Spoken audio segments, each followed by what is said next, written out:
Welcome back to another episode of I Wish They Knew, a show where we share big ideas that deserve more attention in about the time it takes to enjoy a cup of coffee. I'm Joe Hirsch. Today's wish comes from Keren Eldad. Keren is a speaker, author, and executive coach who helps high achievers break free from the relentless pursuit of success to find true fulfillment. Her clients include Olympic athletes, Hollywood stars, entrepreneurs, and top global brands like Estee Lauder, JP Morgan, and Nike, among others. And she's been named a top 10 executive coach by the International Coaching Federation. That's a big honor. And is the author of the forthcoming book out this January, Gilded, Breaking Free from the Cage of Ambition, Perfectionism, and the Relentless Pursuit of More. Hey, Keren, welcome to the show again. Hi, Joe. It's such a pleasure to be here. I've got my coffee. You're back for a second time. We're excited about that. Tell us what you wish more people knew. I'm so excited to be here. And what I'm really excited to tell people today, and what I really need people to know, is that true freedom and fulfillment do not come from achieving more. They come from redefining success on your own terms. That's the only way to success that is fulfilling. Otherwise, as Tony Robbins once said in a seminar I was at, success without fulfillment is ultimate failure. I want people to understand this and know this so that they can break free of what ends up being a gilded cage, right? Like you're boxing yourself into this life of relentless chase and pursuit, and it never seems to land at satisfaction. And my hope is that people do listen to this episode and start really looking for the path to satisfaction as the new success. So there are a number of self-limiting beliefs that really keep us locked in that gilded cage, and you go through a bunch of them in the book. Did you find in your research and in your own experience working with leaders really at all levels, is there one that's particularly problematic or pervasive that's keeping us Yes, back? absolutely. And it's not just one, but let's go with the most pervasive one, Joe, and that is the understanding of power is flawed. The beliefs around power are flawed. The understanding of power is that it is finite, and that without it, I am powerless.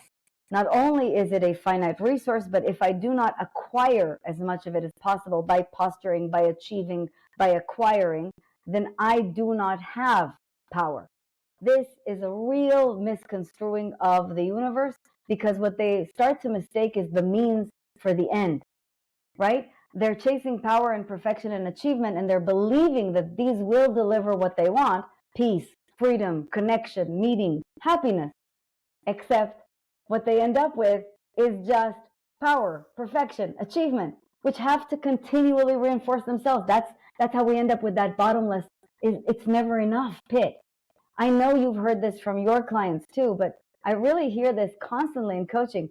When do I know when enough is enough? And the answer is when you stop asking that stupid question. That misguided belief that power is something tangible and that it is a means to an end in and of itself is completely flawed. And it creates a wrong target, and it creates the pouring of energy into accumulating status and recognition instead of happiness and freedom. They are completely different things. And if we start aiming at the right things, we will have the right things, by the way, plus the power. So that idea of freedom as a form of happiness, that's a powerful concept.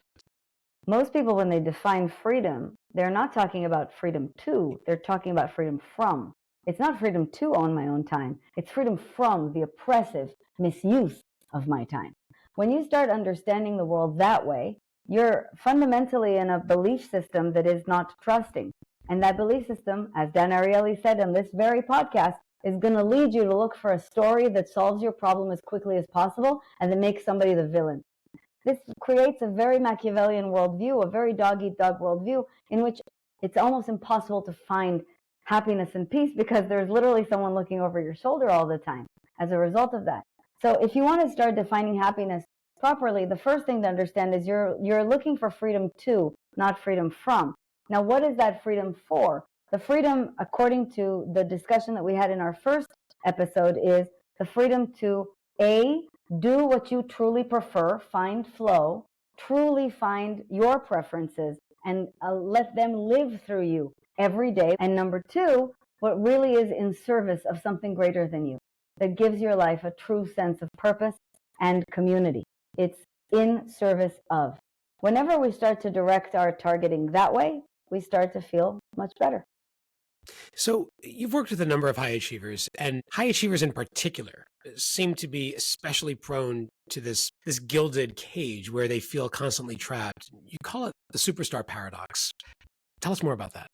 The superstar paradox is a phenomenon I started observing really, really early on in my practice, Joe, because it does attract a pretty intensely wired behavioral style, usually leaders of companies, top executives of companies, the founders of their own company, athletes, right? And these are people who essentially are designing their life to win.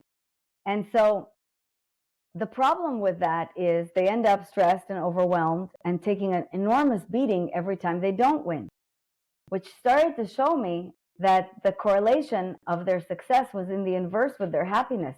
They seem to be suffering a lot more than regular, if you will, people.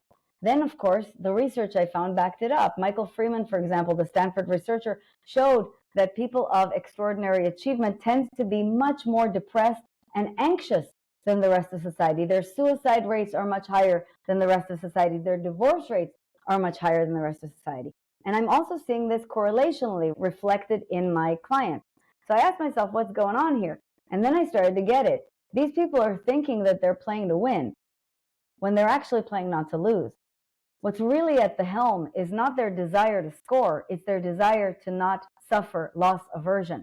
Loss aversion is so dominant for an overachiever who has spent their entire life accumulating and therefore is terrified, much, much more terrified of losing what they have than other people, that they end up essentially playing defense.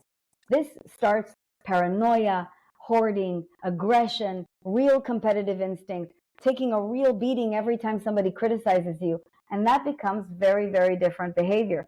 The power structure has been so wonky that they ended up boxing themselves into a position in which they're literally playing defense all their lives.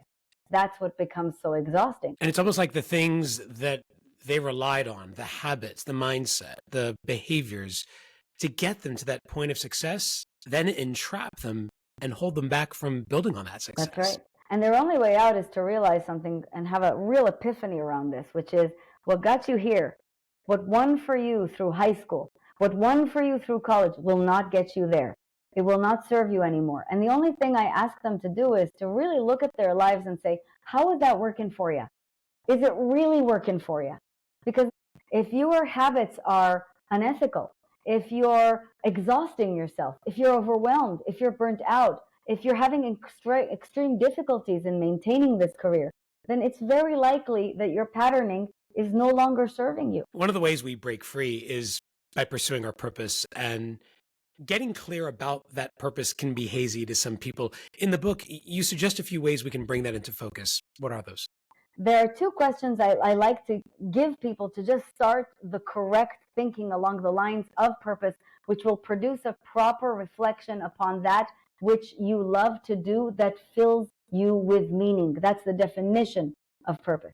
The first question is, what are you obsessed with? The second question is, who are you doing this for? What is this in service of? As Martin Luther King said, the greatest question we can ever ask ourselves is, how may I serve? And when we really start to ask for purpose, we're no longer asking for fame and accolades and being a Hollywood actor. We're asking ourselves, why do I want to be a Hollywood actor? What is it for? What am I serving with my life? That's purpose. So not what do you do, what do you do for? Yes. Who what do you higher do for? purpose are you serving? And of course, I break this down into lots of different segments so that people really get super clear around what their purpose is. I think many people miss it, Joe, because many people are so focused on fame, and by which I mean accolades, accreditation, achievement, and all so focused on their financial bottom line that they don't really ask what their soul desires to do. You said something in the book that I really liked, and it goes like this. If you want to feel good, then be good. Tell us more about that.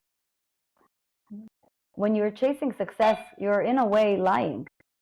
You're trying to feel good by external means, but your soul is far too sophisticated for that. It will not acquiesce to this compromising of itself again and again, this Faustian bargain, this selling of itself. again and again, to please others, to line up with others, to do the things that you're supposed to do to make money instead of the things you really, really want to do and feel good. It can't. Of course it's going to start to be miserable. Of course it's going to start to be exhausted. Who wants to live their entire life to pay their mortgage and stay thin? These are insane targets. So if you really want to feel good, long term, like feel good, just be good. And be good really means be honest, be decent, be what you really are, which is kind. I heard it phrased this way once. When I was younger, I was focusing on how I was going to make it. And now that I'm older, I'm more concerned about how I'm going to make it better. And I think that catches the idea of this sense of contribution, the sense of giving and living beyond yourself. That's ultimately what fuels that purpose, fuels that passion, makes us happier, and allows us to break free. I completely agree. And of course, that was sort of my way of saying internally feel good, and that's how you contribute to the world. Our true nature is not Machiavellian. We are not ruthless and we're not competitive. Nobody is. I know some people look very competitive and kind of mean, but nobody really is. And the way to get back to it is to get back to what we really are and to serve our societies the way we're really designed to serve.